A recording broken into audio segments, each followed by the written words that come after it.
बिस्मिल्लाहिर्रहमानिर्रहीम। अस्सलाम वालेकुम नाज़रीन, आप यूट्यूब चैनल देख रहे हैं। मैं इमरान खान हूँ। एक और वीडियो सोशल मीडिया पे गर्दिश कर रही है और क्लेम किया जा रहा है कि हांगकांग में मरीम नवाज़ साहिबा क्योंकि वापस आ रही हैं तो शायद हांगकांग का आया था, तो हांगकांग में मरीम नवाज़ साहिबा को ओवरसीज़ पाकिस्तानियों ने इस वीडियो के मुताबिक मुबैना तौर पर घेर लिया, को नारेबाजी की है और उन्हें तनकीद का निशाना बनाया। ये अच्छी बात तो नहीं है, लेकिन इनके साथ पूरी दुनिया में यही होता है। ये वहाँ चले जाएं यूरोप में, वहाँ पे ये होता है। बरतानिया चले जाएं तो वहाँ बाहर नहीं निकल सकते। इधर हांगकांग में, जापान में, हर जगह पे लोग ऐसा क्यों करते हैं?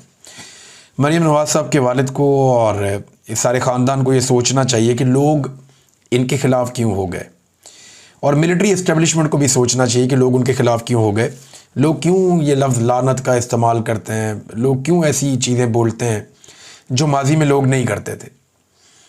और इसका सादा जवाब ये है कि पाकिस्तान में इस्टेब्लिशमेंट ने और सियासतदानों ने मिलकर जो जुल्म और बर्बरियत का बाजार गर्म किया है, अब यहाँ तो लोगों का बस चलता नहीं है, गोलियाँ मार देते हैं, पकड़ के जेलों में डाल देते हैं। तो जिन मुल्कों में जमहूरियत है वहाँ पे लोग अपने दिल की भड़ास निकालते हैं। ये चीज़ें नामुनासिब हैं, लेकिन जो कुछ पाकिस्तान में किया जा रहा है वो उससे ज़्यादा नामुनासिब है।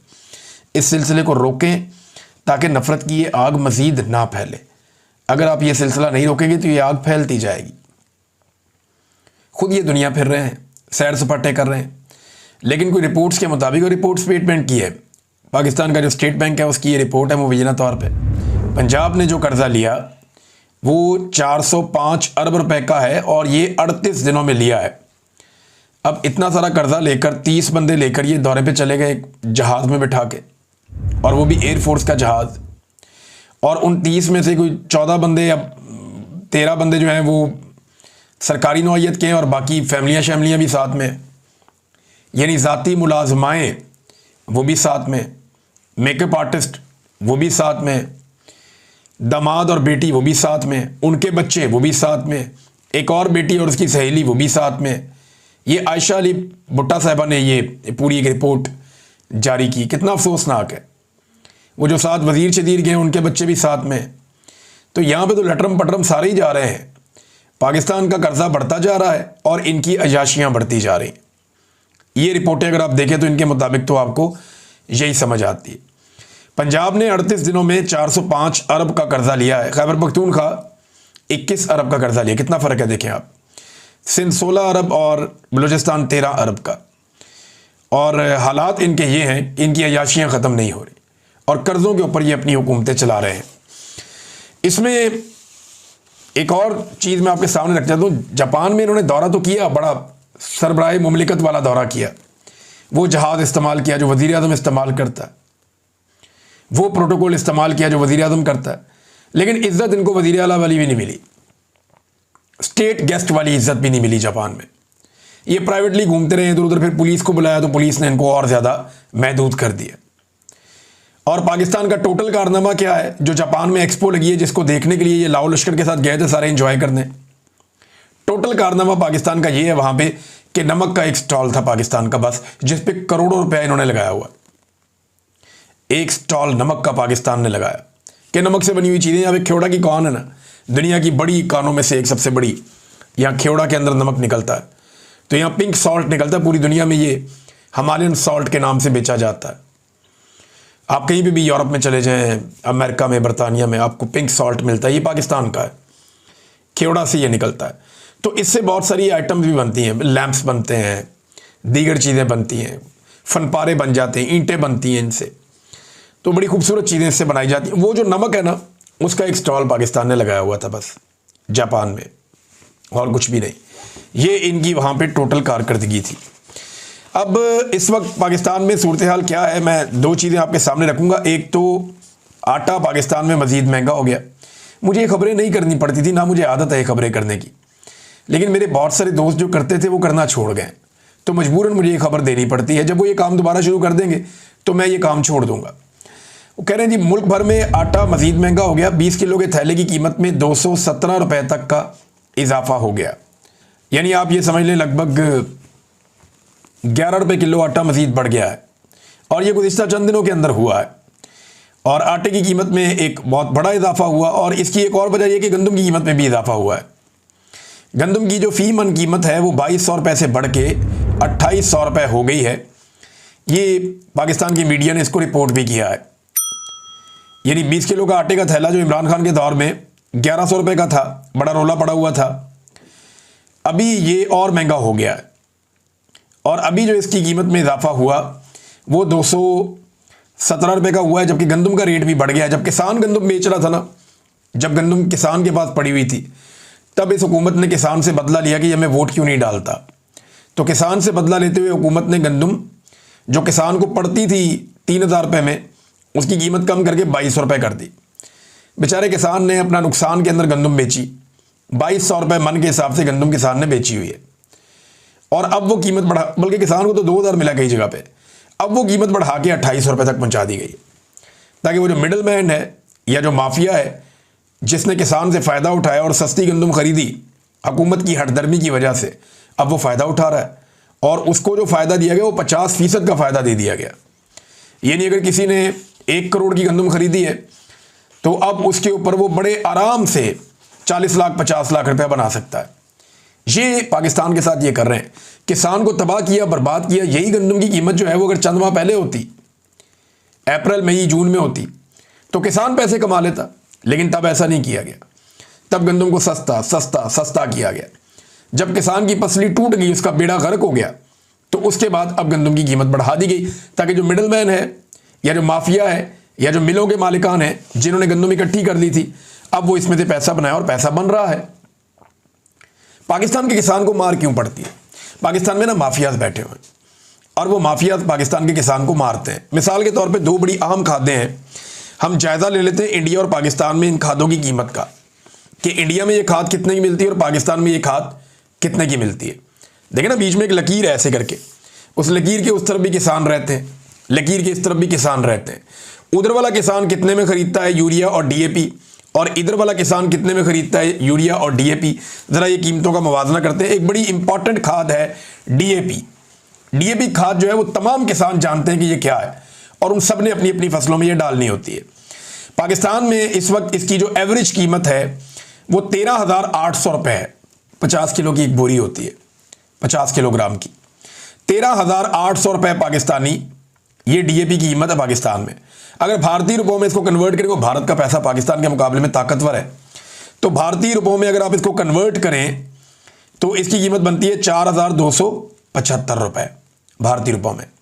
अब भारत में ये कितने की मिल रही है डीएपी? भारत में डीएपी की कीमत भारत ने लगाई है 1350 रुपये। हमारे यहाँ पे 13,800 रुपये, भारत में है 1350 रुपये। और अगर उसे आप पाकिस्तानी कीमत में कन्वर्ट करें तो ये 4,358 रुपये है, अगर पाकिस्तानी पैसों में आप कन्वर्ट करें तो। यानी 3 गुना से भी ज़्यादा महंगी है पाकिस्तान में डीएपी।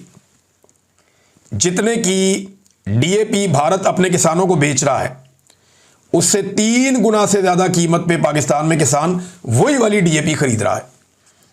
यानी जो खाद भारत का किसान 100 रुपये में लेता है, पाकिस्तान का किसान वही खाद 350 रुपये में लेता है। कितना बड़ा फर्क है। तो फिर बेचारा किसान जाएगा कहां पे? मार ही खाएगा ना। अब भारत के अंदर यूरिया की कीमत क्या है? यूरिया की जो बोरी है 45 kg वाली, 46 kg वाली, इसका ये रेट होता है, इसका वजन ये होता है। तो भारत में ये मिल रही है 266 रुपये 50 पैसे की एवरेज प्राइस है। 266, 267, जो सबसे अच्छी है 268, ये इतने रुपए की भारत में मिल रही है एक बोरी यूरिया की। और पाकिस्तान में यही बोरी जो है वो पाकिस्तानी रुपयों में अगर आप देखें तो वो मिल रही है 5,000 रुपए की। कहाँ 266, 267 रुपए, और कहाँ पे 5,000 रुपए एवरेज पाकिस्तान में यूरिया की बोरी मिल रही है। अब आप कहेंगे कि पाकिस्तान का पैसा जो है वो सस्ता है, तो वो भी कर लेते हैं। जो भारत में मिल रही है ना 266 रुपए की, तो पाकिस्तान में भारतीय पैसों में अगर आप देखें तो 860 रुपए की मिल रही है। यानी यहां पे भी लगभग 3 से 4 गुना का फर्क है। भारत जो यूरिया अपने किसानों को 100 रुपए में दे रहा है, पाकिस्तान को तकरीबन 400 रुपए में दे रहा है। यह है जनाब पाकिस्तान और भारत के अंदर फर्क खादों की कीमत का, और इसकी वजह से पाकिस्तान का किसान मार खाता है और पाकिस्तान की हुकूमत जो है माफिया यहां पैसा बना रहा है। फौजी फर्टिलाइजर एक बहुत बड़ी कंपनी है, सारे उसके नीचे आते हैं, बाकी धड़ाधड़ पैसा बन रहा है, धड़ाधड़ पैसा कमा रहे हैं। हालांकि पाकिस्तान जो है वो भारत पाकिस्तान से कुछ चीज़ों में आगे तो नहीं है, टेक्नोलॉजी में आगे तो नहीं है, वो बहुत सारी चीज़ें बाहर से इंपोर्ट करता है, लेकिन वो अपने किसानों को सस्ती खाद दे रहा है ताकि वहां पे कीमतें चीज़ों की कम रहें। पाकिस्तान कहता है किसान को खाद हमने महंगी देनी, बिजली हमने महंगी देनी, डीजल हमने महंगा देना है, तमाम स्प्रे अद्वियात हर चीज़ हमने किसान को महंगी देनी, लेकिन हमने किसान से फसल सस्ती लेनी है। और इसकी एक बड़ी वजह यह भी है कि किसान खड़े भी नहीं होते। एक दफ़ा खड़े होकर इनके बाजू को झटका देना और इनकी तसल्ली करवाएं एस्टेब्लिशमेंट की कि इंसान बनो यार, हमें मुल्क के मालिक, हमारा बेड़ा गर्क कर दिया तुमने पकड़ के, हर चीज़ क्या तुमने ही कमानी है। तो ये पाकिस्तान के किसानों को भी खड़ा होना पड़ेगा जैसे भारत के किसान खड़े हो जाते हैं। अब मिलिट्री एस्टेब्लिशमेंट के हवाले से एक बड़ी इंटरेस्टिंग खबर है, मैं पढ़ के सुनाता हूँ, मुझे तो बड़ा मज़ा आया खबर सुनने के बाद। नाज़रीन, ये खबर है जनरल नदीम अंजुम के बारे में। और जनरल नदीम अंजुम जो है ये DGISI थे जब इमरान खान साहब की हुकूमत का खात्मा किया गया, फिर ये रिटायर हो गए। इनकी भी एक्सटेंशन की ख्वाहिश थी जो अधूरी रह गई, रिटायर हो गए DG साहब, और आजकल इनका कोई पता नहीं है किधर है। लेकिन इनके दौर में मुझे जबरी तौर पे लापता किया गया, अरशद शरीफ इनके दौर में शहीद हुए, इनके दौर में इमरान खान साहब को गोलियां लगी, इनके दौर में जो है वो पाकिस्तान तरीके इंसाफ का रजीम चेंज कर दिया गया। तो जनरल नदीम अंजुम साहब कोई बड़े मकबूल आदमी पाकिस्तान में नहीं। लेकिन मज़े की बात यह है कि PTI हो गई या जमहूरियत पसंद हो गए, वो इनको गालियां दें, बुरा भला कहें तो बात समझ आती है। अब कैप्टन सफदर इनके खिलाफ हो गए। कैप्टन सफदर कहते हैं जावेद चौधरी को इंटरव्यू देते हुए कि जनरल नदीम अंजुम अगर ना चाहते तो आपकी हुकूमत ना होती। ये उनसे सवाल किया गया चौधरी साहब की तरफ कि जनरल नदीम अंजुम अगर ना चाहते तो आपकी हुकूमत ना होती, आपको बड़ा सपोर्ट किया, वो आपके मोहसिन हैं, ये जावेद चौधरी साहब ने कहा। तो कैप्टन सफदर कहते हैं कि नदीम अंजुम सपोर्ट करते तो 2/3 अक्सरियत आ जाती। मैं नहीं समझता कि नदीम अंजुम इतना कॉम्पिटेंट जर्नल था कि वो इतने बड़े मुल्क का मुस्तकबिल अपने हाथों में लेकर कामयाबी से हिमकनार करता। यानी ये इलेक्शन जो 2024 का हुआ तब भी Nadeem Anjum was the DGISI, पूरा इलेक्शन चोरी हुआ। तो अब भी नून लीग उनको भी गालियां दे रही है। जनरल बाजवा को तो ये गालियां दे ही रहे थे, अब ये जनरल नदीम अंजुम को गालियां दे रहे हैं। जो मौजूदा DGISI और फील्ड मार्शल है ये भी खातिर जमा रखें, जैसे ही इनके इक़्तिदार का सूरज गुरूब होगा इनको भी गालियां पड़ेंगी और यही जमातें देंगी, क्योंकि इनको हाजिर ड्यूटी माई बाप चाहिए। हाजिर ड्यूटी माई बाप, यानी जो इस वक्त ओहदे पे बैठा हुआ है उसको ये माई बाप बनाते हैं। जनरल नदीम अंजुम के बारे में ये चू नहीं कर सकता था कैप्टन सफदर और बाकी लोग, लेकिन जैसे ही जनरल नदीम अंजुम गया अब उसको भी गालियां दे, जनरल बाजवा को भी गालियां दे। ये जो अभी जर्नैल मौजूद है ना, इनको एक मशवरा है, या तो ये सारी जिंदगी रिटायर ना हो, बंदोबस्त कर दें कि हमने रिटायर होना ही नहीं, या फिर ये अपने आप को इस बात के लिए तैयार रखें कि यही सियासी जमातें जो बातें ये आजकल तन्हाई में उनसे कर लेते हैं ना, ये कल को उन्होंने सस्ते दामों सौदा कर देना है और ये सारी चीज़ें पब्लिक के सामने रखेंगे, फिर बड़ा मज़ा आएगा। और हमेशा ये ऐसा ही करते रहे हैं तो मोटी खोपड़ी है ना, बात समझ नहीं आती, तो अच्छी बात है, इसी तरह चीज़ें जो हैं वो एक्सपोज होती हैं। नाज़रीन, इसहाक डार साहब ने दौरा किया बांग्लादेश का और उन्होंने कहा जी दिल साफ़ करना चाहिए। 1974 में भी बातचीत हो गई थी, 2004 में मुशर्रफ साहब ने भी अफसोस का इजहार किया था, लेकिन बांग्लादेश ने इसके मुकाबले में कोई मुतालबात कर दिए। बांग्लादेश ने 3 बड़े मुतालबात रख दिए पाकिस्तान के सामने इसहाक डार के दौरे के बाद। और ताल्लुकात की नॉर्मलाइजेशन के मामले में बांग्लादेश ने 1971 में माफ़ी का मुतालबा कर दिया। उन्होंने कहा जी पाकिस्तान 1971 के वाक़यात पर बाकायदा माफ़ी मांगे। जो 1971 में बांग्लादेश में वाक़यात हुए थे, इससे मिलते जुलते वाक़यात बलूचिस्तान में, कबायली इलाकों में, पाकिस्तान में होते हैं आजकल। जबरी तौर पर गुमशुदगियाँ, इंसानों को टॉर्चर करना, ख़वातीन को तशद्दुद का निशाना बनाना, बल्कि उस दौर में और भी बहुत सारे घिनौने और घटिया चीज़ें रिपोर्ट हुई थी, बहुत ही खौफनाक चीज़ें। तो बांग्लादेश कहते जी उसके ऊपर माफ़ी मांगे, पाकिस्तान की एस्टेब्लिशमेंट और पाकिस्तान प्रैक्टिकली उसके ऊपर माफ़ी मांगे, नंबर 1। नंबर 2, 1971 के बाद दोनों ममालिक के दरमियान जायदाद और असासों की तकसीम का मामला तय किया जाए। बांग्लादेश को लगता है बहुत सारी चीज़ें उन्हें मिलनी चाहिए थी 71 के बाद, जो उन्हें नहीं मिली तो वो चीज़ें उन्हें दी जाएँ। अगली चीज़ उन्होंने ये कही कि 1970 के साइक्लोन मुतासरीन के लिए आई हुई गैर मुल्की इमदाद की रकम बांग्लादेश के हवाले की जाए। साइक्लोन के मुतासरीन थे वहाँ बहुत सारे, इमदादी रकम क्योंकि पाकिस्तान को मिली थी तो वो यहाँ पाकिस्तान के पास थी, तो बांग्लादेश कहता जी वो आप हमें दें, उस पे हमारा हक है। और वो क्योंकि मुतासरीन वहाँ पे थे लिहाजा वो रकम अब हमारे हवाले की जाए। और एक और उनका जो मुतालबा है वो ये है कि जो बांग्लादेश के अंदर रह गए थे बिहारी, या जो पाकिस्तानी हैं उन्हें वापस पाकिस्तान में बुलाया जाए। ये वो बड़ी डिमांड्स हैं जो बांग्लादेश की जानिब से की गई हैं और ये रिपोर्ट भी हुई है। नाज़रीन, शेर अफजल मरवत साहब का मामला दब ही नहीं रहा। शेर अफजल मरवत साहब जानबूझकर ऐसा लगता है खबरों में रहना चाहते हैं और मामले को उछाल रहे हैं। मेरे ख्याल में उन्हें खामोश रहना चाहिए था। उनको पार्टी के अंदर भी लोगों ने मशवरा दिया था। ऐसा लगता है कि उन्होंने अपने मुस्तकबिल का फैसला कर लिया है और अब वो सिर्फ मुनासिब वक्त का इंतजार कर रहे हैं कि वक्त आएगा तो मैं पार्टी छोड़ दूंगा और ये मलबा मैं डालूंगा सोशल मीडिया पे या पीटीआई के लोगों पे कि मैंने इनकी वजह से ये पार्टी छोड़ी और फिर मैं इनकी मुखालफत करूंगा। अब फ्रस्ट्रेशन ऐसी है कि वो कई मरतबा अपने लेवल से नीचे गिर गए। एमएनए है ना, मेंबर कौमी असम्बली है, साबिक मुबैना तौर पर वो जज भी रहे हैं शायद, तो उन्हें अपने लेवल से नीचे नहीं गिरना चाहिए। नीचे जाने वाली जो गुफ्तगू है वो उन्हें नहीं करनी चाहिए, लेकिन वो कर रहे हैं। इस वक्त ऐसा लगता है कि उनकी ज़हनी हालत मियाँ नवाज शरीफ साहब से मिलती जुलती हो गई और वो बड़ी तकलीफ में है। देखें, मरवत साहब को ये बात समझनी पड़ेगी कि उन्हें जो भी मिला, इमरान खान के तुफैल मिला, दिया तो अल्लाह ताला ने, लेकिन इमरान खान के साथ जब तक लोगों को लगा कि वो वफादार हैं तब तक उन्हें लोगों ने बहुत इज्जत दी। लेकिन उन्हें एक बात और याद रखनी चाहिए कि इमरान खान सोशल मीडिया नहीं देखते। इमरान खान ने शेर अफजल मरवत को सोशल मीडिया की वजह से नहीं निकाला। सोशल मीडिया तो सारा का सारा शेर अफजल मरवत के हक में था। पहले इमरान खान ने शेर अफजल मरवत को निकाला, फिर सोशल मीडिया ने शेर अफजल मरवत के बारे में नेगेटिव सोचा और जब शेर अफजल मरवत साहब ने लगातार ऐसी जुबान इस्तेमाल की और ऐसी चीज़ें की जिससे इमरान खान साहब सच्चे साबित होते चले गए। देखिए, ये डिसीजन इमरान खान ने लिया था, ये पॉपुलर डिसीजन नहीं था। इमरान खान की पार्टी भी नहीं चाहती थी शेर अफजल मरवत को निकाला जाए, सोशल मीडिया भी नहीं चाहता था शेर अफजल मरवत को निकाला जाए और शेर अफजल मरवत साहब भी पार्टी में रहना चाहते थे।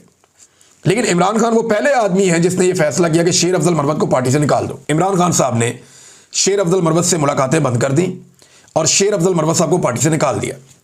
उस वक्त तो सोशल मीडिया शेर अफजल मरवत के साथ था, लेकिन फिर हमने देखा, देखते ही देखते शेर अफजल मरवत साहब ने बहुत सारे ऐसे काम किए कि इमरान खान साहब का फैसला पाकिस्तान तहरीक इंसाफ के सोशल मीडिया को और जो आम सोशल मीडिया पाकिस्तान का, चाहे वो ओवरसीज है चाहे पाकिस्तान में है, उन सबको लगना शुरू हो गया कि इमरान खान ने वो देख लिया था जो हमने नहीं देखा और फिर वो भी शेर अफजल मरवत पर तनकीद करना शुरू हो गए। और मरवत साहब ने इमरान खान साहब को वक्त के साथ साथ बदकिस्मती से दुरुस्त साबित किया है। अभी उन्होंने एक दावा कर दिया दोबारा से, मरवत साहब ने, उन्होंने कहा जी कि ये जो इमरान खान साहब के अकाउंट है इनसे जो कमाई होती है इसका हिसाब किताब नहीं देते जो सोशल मीडिया को हैंडल करने वाले लोग हैं, जिसमें वो जबरान इलियास साहब हैं, अजहर मशवानी साहब हैं या बाकी लोग हैं, कि जनाब इमरान खान साहब का जो सोशल मीडिया है उसके ज़रिए से जो कमाई आती है, ट्विटर से, यूट्यूब से, इधर उधर से, फेसबुक भी है, बाकी अकाउंट्स भी हैं, तो ये जो कमाई आती है इस कमाई का कोई हिसाब किताब नहीं लिया जाता। ये उन्होंने एक दावा कर दिया। अब इस पे जो है वो अजहर मशवानी साहब ने इसका जवाब दिया है और वो ये कहते हैं कि मैं ये बात क्लियर करना चाहता हूँ कि इमरान खान या तहरीक इंसाफ का सोशल मीडिया का कोई अकाउंट या प्लेटफॉर्म मोनेटाइज्ड नहीं है। मोनेटाइज ये होता है कि उसमें पैसे नहीं आ सकते, उस पर इश्तेहारात नहीं चल सकते। लिहाजा इमरान खान या तहरीक इंसाफ के सोशल मीडिया का कोई भी अकाउंट मोनेटाइज नहीं है। इन अकाउंट का मकसद इमरान खान का पैगाम फैलाना है, ना कि पैसे कमाना। फिर अजहर मशवानी साहब कहते हैं कि मैंने शेर अफजल नामी शख्स को जवाब ना देने की पॉलिसी अपना रखी है और 8 फरवरी के इलेक्शन से पहले से लेकर अब तक, लेकिन आज जवाब इसलिए दे रहा हूं क्योंकि इसने इमरान खान के सोशल मीडिया अकाउंट्स के हवाले से झूठ बोला है। शौकत बसरा साहब ने भी एक शेर अफजल मरवत साहब को चैलेंज कर दिया। उन्होंने कहा जी कि पार्टी से निकलने के बाद मरवत साहब एक एजेंडे पे हैं और चैलेंज ये है कि अगर वो वाकई पठान है, उन्होंने पठानों की बहुत तारीफ की और ये कहा कि अगर वो वाकई पठान है तो इमरान खान की दी हुई सीट छोड़कर इलेक्शन लड़े, अगर ये काउंसलर बन गया तो मैं सियासत छोड़ दूंगा। तो ये एक बहुत बड़ा चैलेंज है शौकत बसरा साहब का, लेकिन मुझे नहीं लगता कि शेर अफजल मरवत साहब ये चैलेंज कबूल करेंगे, ना उन्हें करना चाहिए, क्योंकि वो अच्छी तरह जानते हैं कि इस वक्त सिचुएशन क्या है खैबर पख्तूनख्वा में। इमरान खान को छोड़ के इलेक्शन लड़ना तो ये बड़ा खौफनाक काम हो जाएगा, ये तजर्बा उन्हें नहीं करना चाहिए। एक और नाज़रीन खबर है और वो खबर वजारत मवासलात के हवाले से है। इमरान खान के दौर में ये वजारत मुराद सईद के पास थी। ये वो वाहिद वजारत है जिसमें 1 टके की करप्शन ही निकाल सका। मुराद सईद ने बड़ी ईमानदारी के साथ अपनी वजारत चलाई है, बल्कि मुझे जब आखिरी दिन था प्राइम मिनिस्टर का, वहाँ पे जो फौजी अमला होता है, जो प्राइम मिनिस्टर के साथ एक MS होता है, एक डिप्टी MS होता है, ये लोग बैठे हुए थे। इन्होंने मुझे खुद यूनिफॉर्म वाले लोगों ने बताया, उन्होंने मुझे बताया कि अगर कोई हीरा था तो वो ये था मुराद सईद। मैंने कहा जी कैसे? मैं और अरशद शरीफ दोनों वहाँ पे थे, शायद एक दो और लोग भी थे, कोई गवाही दे देगा शायद। तो उन्होंने कहा जी कि ये वो आदमी है जिसने अपनी वजारत में से पानी की एक बोतल भी नहीं पी, और इसने करप्शन को बिल्कुल अपने आसपास हर जगह पे जीरो किया, मुराद सईद। तो बहरहाल मुराद सईद के बाद फजलुर रहमान साहब का बेटा आया उस वजारत में, और अब उस वजारत में एक इंक्वायरी हो रही कि पीडीएम के दौरे हुकूमत के दौरान वजारत मवासलात में अरबों रुपए के घपलों का इंकशाफ हो गया। ये पीडीएम का दौरे हुकूमत शुरू कब हुआ? ये अप्रैल 2022 में इमरान खान साहब की हुकूमत खत्म होने के बाद मुराद सईद की जगह पे मौलाना फजलुर रहमान साहब के बेटे को लाकर उस सीट पे बिठाया गया। अब एस्टेब्लिशमेंट डिवीजन ने बताया कि जनाब यहाँ पे भर्तियां की गई हैं बड़ी गैर कानूनी तरीके से, और ये जो भर्तियां की गई हैं इसका सिलसिला शुरू हुआ और अगस्त 2023 तक जारी रहा, जब तक ये लोग हुक्मरान रहे। तो इन्होंने दबा के भर्तियां की हैं, और 4 मुख्तलिफ किस्म की शिकायत हैं जिनमें अरबों रुपए की बेज़ाब्तियाँ और घपले किए गए हैं वजारत मवासलात में। और ये फजलुर रहमान साहब का बेटा मौलाना असद, मेरे ख्याल में फजलुर रहमान साहब को दबाने के काम आएगा ये केस। अगर ये इंक्वायरी आगे हुई भी तो फजलुर रहमान साहब या उनकी फैमिली के ऊपर करप्शन का कोई केस तब तक नहीं चल सकता जब तक कि उनके एस्टेब्लिशमेंट के साथ ताल्लुकात ठीक हैं। तो एस्टेब्लिशमेंट को करप्शन से कोई सरोकार नहीं है, वो इन केसेस को सिर्फ अपने फ़ायदे के लिए इस्तेमाल करते हैं कि वक्त आने पर ये सनद रहे और बवक्त ज़रूरत काम आए। फजलुर रहमान साहब जैसे आदमी को हाथ में रखना एस्टेब्लिशमेंट के लिए बहुत ज़रूरी है। अब तक के लिए इतना ही, अपना ख्याल रखिएगा, अपने चैनल का भी। अल्लाह हाफ़िज़।